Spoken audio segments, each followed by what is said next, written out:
இந்த ஒரு கட்டு கீரை உங்களுக்கு நான் ஒரு தடவை சொன்னேங்க, விலை சொல்கிறேன் அப்படின்னு. ஒரு கட்டு கீரை வாங்கினா 30 ரூபாங்க. இதை நம்ம குறை சொல்லக்கூடாது. அவங்களுக்கும் அதுக்கு வேணும் இல்லையா? விவசாயம் பண்ணுறவங்களுக்கு அது வேணும். வீட்டில் கூட மரம் வச்சு அதை கொடுக்கலாம். இப்போ இந்த ஒரு கட்டு கீரையை எடுத்தோம்னா நமக்கு நல்லா சாப்பிட்ட. இப்போ நாங்கள்லாம் நிறைய கீரை சாப்பிடுவோங்க. அப்படிலாம் சாப்பிட்டோம்னா ஒரு 2 பேருக்கு தான் வரும். இதினோண்டு ஆகிடும். இதில் பருப்பு போட்டு கொஞ்சம் கூட்டு மாதிரி வச்சா வேணால் ஒரு 4 பேர் சாப்பிட்லாம்.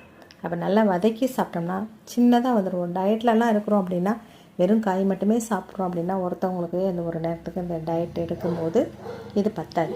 அந்த அளவுக்கு இருக்கிறப்ப இந்த மாதிரிலாம் நம்ம யோசித்து பார்த்தோம்னா விவசாயம் பண்ணுறவங்களுக்கு நிறைய கஷ்டங்கள் இருக்குது.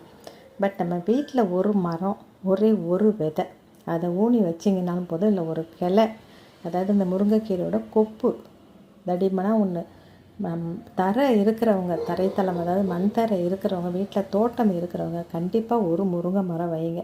வீட்டுக்கு முன்னாடி முருங்கை மரம் வைக்கக்கூடாது அப்படின்லாம் சொல்கிறாங்க. ஏன்னா அதில் கம்பளிப்பூச்சி, அந்த பூச்சி ஒரு கம்பளிப்பூச்சின்னு சொல்லுவோம்லங்க, அது அரிக்கும் உடம்புல பட்டா. அதுக்காக தான் முன்னாடி வைக்கக்கூடாது அப்படிங்கிறாங்க. பின்னாடி நீங்கள் இடம் இருந்தால் வைங்கங்க.